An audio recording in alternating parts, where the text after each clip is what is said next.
What's up? It's your boy Grove, One Sir Grove, VVT in England. This is episode 16 of Casting 495 Worldwide Celebrities. I hope everyone's having a blessed day wherever you are in the world, whether it's daytime, nighttime, somewhere in between, because it depends on where you are, whether it's daytime, nighttime, or somewhere in between. This show is now in its 16th episode, and it's not about perfection. It's about imperfection. Like, I don't edit anything, not really, not on this show. I don't have time. We don't have time. And it ain't about that. It's just about the grind time, though. And New York state of mind, like Nas said. So here's the deal. In the past episode, which was split between two separate parts. It was part one, part two, and I had Big Scheme on from EVT, the Puget Sound, West Coast, legendary rap artist. And then before that, it was Sendo. And before that, it was The Pilot. So that's a quick recap in less than 1 minute and 20 seconds. The purpose of this show here today is several. It's multifold. So I was giving props to Smiley Mike. I want to give shout outs to Smiley Mike. I started to give props out and shout outs to Smiley Mike. Smiley Mike is someone who's always been supportive from day one. You know what I'm saying? I went to high school with Smiley Mike. Smiley Mike is a G. He's from the high school that I went to. And in terms of our underground raps, before we actually put out our CDs worldwide, Smiley Mike was someone who always, at first purchased the underground cassette tapes. Then I just give him cassette tapes, you know what I'm saying? And then CDs, I just give them to him. You know what I'm saying? He was always about promotions and always about repping the EVT, man, from fucking the EVT to overseas worldwide. That's my dude, man. And I give shout outs to Smiley Mike. The other thing is this. I made a mistake and I gotta correct it. Like, I made a mistake. In episode 15, part 2 of 2 parts, Scheme was on the show and we were talking about DC rap. Now, before 495 moved our operation from the West Coast to the Midwest to DC and then here to New York, there's a lot of rappers in a lot of different states, okay? And what I learned when I was traveling, as I do as a rhyme traveler to different states, some states don't know about rappers who you might think about, okay? So some rappers, like, you might have a rapper in mind and you might be like, yo, man, this person, like, how could you not know about him? You feel me? And so, like, when I was in Chicago, living in Chicago, for example, right? I lived on the north side, and then coming from California, getting love from the Midwest, from the Windy City, from Chi-Town. I was out there for college, for the university, you know what I mean? And so when I was out there, you know what I'm saying? I'm on some neutral shit. Like, I'm not on some gang shit. I'm gang. But you know what I'm saying? Like, I'm not involved in any shit from Chicago from day one. So Cass looked at me like, yo, you from California, Washington State, the West Coast. Nigga, we don't care if you're from Idaho, Montana, whatever. But you're from the West Coast. And the thing is like, you didn't grow up here, so you ain't on the shit that we on out here so much. Now, I'm hip and I'm part of it sort of without saying shit. But the thing is like, I wasn't involved in like childhood beefs and like grammar school, grade school, junior high school, college, early years starting rivalries and shit. Like, I was a university student, right? So when I'm in the Chi, I'm collegiate. Like, I'm fucking with some high level shit. And I'm not saying niggas out there ain't, they are. Chicago's a smart town. People ain't fucking around. They're down for the crown and they ain't playing around for real though. And so, but because I come from the West Coast, because I had some family out there and stuff like this, like, whatever the little, whatever their beefs are, I shouldn't say little because they ain't little at all. Okay, they ain't little. What the beefs are out there, like, the thing that I immediately identified with and recognized with, knowing the lit, knowing the history, knowing it before I came out there, was knowing how to conduct yourself when you mobilize, when you militarize, when you maneuverize. I'm just making up words. When you fucking on protocol, dog, and you fucking understand how to roll, okay? I'm not originally from Chicago, the Chi, the Midwest, Milwaukee, Detroit, Michigan, Indiana, Indianapolis. One of my roommates, so full disclosure, One of my former roommates on the West Coast, and I won't say who, is my homeboy. I live with him. Is my dude, okay? He was GD, and his brother was Vice Lords. You feel me? Now, I'm not going to get into my personal family structure or anything like this, but what you find when you like me, when you come from a long legacy, a long history, a long bloodline lineage of having cats who are your family members in different states, you hear this stuff in the media, man. You hear this stuff on the internet. You hear about net bangers, and then you hear about real bangers, and you hear about this and that, tit for tat, touche. So what you find out, man, is that there's some people in households where one brother's this nation, this cat's this nation. Growing up in my neighborhood, in my sector, we had cats from all around the town. Now, where I come from, it's real talk. Like, it's not even a secret. This ain't going against any kind of rules or anything like that. Because when you look online and you see Chirac and you see the north side of Chicago. So look, let me break down Chicago to you in paraphrase it in a nutshell. You got the north side. It's North Poland, okay, on the spectrum. You up north. When you go to the west side of Chicago, that's called going out west. You're going out west. And you're probably like, well, what do you mean, like out west? It's like, well, out there is called, because even if you live in Chicago, man, your whole life, they have the saying. If you lived in Chicago your whole life, even if you grew up and were born and raised in Chicago, you ain't seen all of Chicago. Chicago got four sides, okay? You got the west side, you got the south side, you got the north side, and there's the east side. Some cats, they stay on one side. Some cats go all sides. Now, where I grew up out west, California, Washington State, my parents were military. Won't get into the details because I've already covered that and explained that. Thing about Bloods and Crips out west, though, is that we had Bloods, Crips, 13s, 14s, Drifters, Serranos, Norteños, Gangster Disciples, Vice Lords, Black Gangster Disciples. Like, there are thousands of gangs in America, and they've spread out to different neighborhoods and different sectors and different jurisdictions and different territories and different states and provinces and countries because gang, gang, gang, for real. So I'm not going to really reveal anything here that goes against G code. But the thing is like I said, when I was in Chicago, living in Chicago for the time that I was there, I have family there. And I already knew before I came there, because in my neighborhood, my roommate, okay, was GD and his brother was Vice Lords. All right. So my roommate was Gangster Disciples and his brother biological was Vice Lords.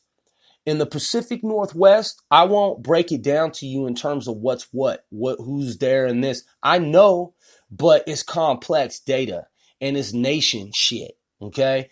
You feel me? I got homies from all kinds of different spectrums. You see this? And if you don't know lit, if you don't know it, if you ain't know shit, then you don't know about it. And so when I went to the Chi, keep in mind, I'm Oncer Grove, Bloods Gang, Piru, Damu, Suwu, UBN, you not a Blood Nation. You feel me? And this is certified legit. There ain't really anybody, man, who's going to discount this. Unless there's some youngsters that growing up and they don't know me because I bounced up out the shit. But I've been in it for multi-generations, multi-decades. I've been in the game. I fucking, initiated and went in it and did it. And I be about it. And I'm about it, routed. So, that said, you gotta fucking know what you're doing in Chi-Town. And I can't tell you how to get down. I can't give you any kind of legal advice. This is real talk, urban intel. Chicago's real fucking shit. Al Capone type shit. Like, it ain't funny, no fuck boy, no funny boy shit. You might see videos where you're like, oh, these cats is clowning. Yeah, okay. They say clowning, and you think they clowning, and you be like, oh, that's funny. It ain't funny. Chicago's dangerous as fuck, dog. Like, Chicago is a different... Just like California in and of itself is its own universe microcosm, Chicago is dangerous as fuck. It's some perilous shit, G. It's some, like, there's no nigga that's gonna get up on the internet and say Chicago ain't dangerous. Unless they're out of their goddamn fucking mind. And unless they're insane, and unless they just don't know. Because they live there and they've been, like, sheltered in some shit and they just don't know.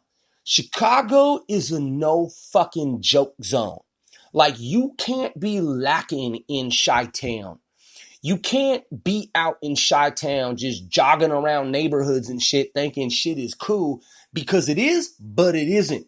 The other thing about the Chi is brothers and sisters in the Chi are not fucking stupid. They ain't on some ignorant shit in Chicago. They're highly intelligent. Okay, I'm talking on nation building shit. I'm saying cats with degrees, cats with backgrounds in science and technology. It's kind of difficult for me to compress the intel into less than 20 minutes. You feel me? But it's like Chicago is a part of American history with a lot of secret shit, just like the DMV, the District of Columbia, Maryland, and Virginia, with the CIA, FBI, and every government agency. Niggas got agencies. Niggas got intel. Niggas got bases. Niggas got headquarters. Niggas work for government. Niggas work for DOD, Department of Defense. The game, dog, is not to be fucking told. It's to be sold. And I ain't telling any game because I don't know shit and I ain't lame. You feel that? If you go to Chicago and you live there, you gotta know what the fuck you doing out there. Okay? So when I was in the Chi, the thing is that I'm collegiate at the time, even though I'm Bloods, you feel me? I'm also a university student. And so I got family, so basically I got a pass. Just like if my fam came out west, which they had been, my father was in the Vietnam War. What the fuck am I going to tell him? He worked with military police, special operations. He's been in a lot of countries. But I'm saying, if my fam at the time had come out west, I got to show my fam love. I got to take them around. I got to, show them how to, get down. But they already know. You feel that? Because we nationwide.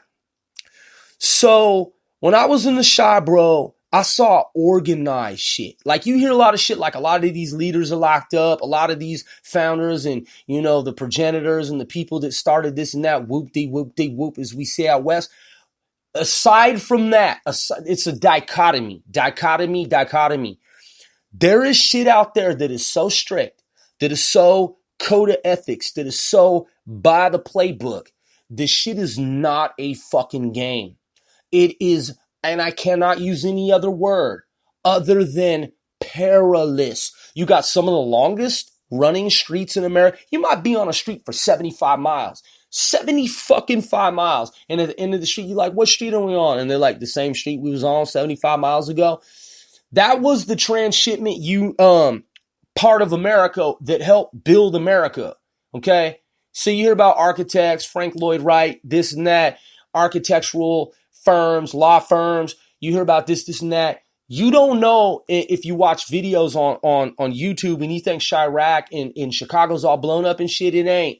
Chicago's one of the most fabulous, one of the most beautiful, one of the fucking tightest, one of the dopest places in America. Watching Mike and Molly, I love Mike and Molly.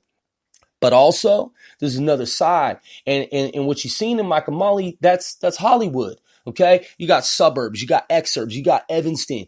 Illinois, man, Chicagoland, if you look up Chicagoland on Wikipedia, Chicagoland extends as a concentric ring of circles to like 6 different states. Just like cats out in Washington now, you'd be like, where are you from? They're like, Seattle. Okay? If you don't know better, you'll just be like, okay, you're from Seattle. But they might be from like Tulalip. They might be from like, who knows where? Issaquah. They might be from fucking Lakewood. They might be from, Anacortes. I'm just saying, like, you know what I mean? Oak Harbor, Orcas Island. And I'm just putting that out there. EVT, fucking Lynn Hood, you feel me? Shoreline, these different places, but they just say Seattle. They also have a term where they say Boeing Land. Boeing Land isn't really just Washington State. It's a concentric circle with rings that surround each other. They get larger and they go outward. They emanate outward. And that's the same as Chicagoland. Chicago, one of the biggest cities, man. And like I said in my in how I prefaced the whole thing is that it gets bigger like every day. Like you're there and you're like, holy shit, this is like a vacuum. So what I'm saying is this. When I lived in fucking Chicago, bro, even coming from California and Washington State and having been in a military family where I moved all around the different states, Chicago's a different world. It's a different universe. And it, like Canada, like California, like New York, like Texas, like the Gulf states, like New England, like, you know, wherever you go, it's like a different fucking universe. So, thing is, man, I made a mistake. I said, in DC, there was a cat who said, put me in your pocket, put me in your pocket. That was not put me in your pocket. If you look that up, right? Okay, what you go? I see this dude, Merle Haggard. Oh, wow, that's interesting. Who's Merle Haggard? Probably a super fucking famous dude. Okay, it's not Wale from DC. Okay, it's not. I thought because I'm getting old, man. It says Tabby or Tabby, however you pronounce that, Bonnie. Okay, or Bonnet, however you pronounce that. The pocket. That's the rap that I heard when it first broke. And just a little background here. You know what I'm saying? I don't know if you're gonna be able to hear this, but this video right. Oh, here we go. Bust it, dude on stage. Here we go. Bust the shit. I don't know if y'all can hear this. Put me in your pocket. I'm a thumbs this up because this shit was dope, and I'm gonna subscribe. Okay, here we go. Bust it.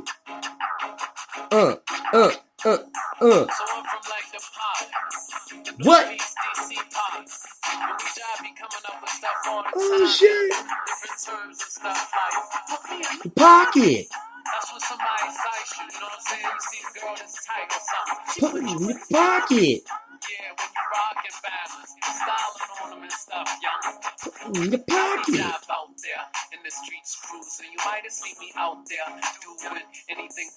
What?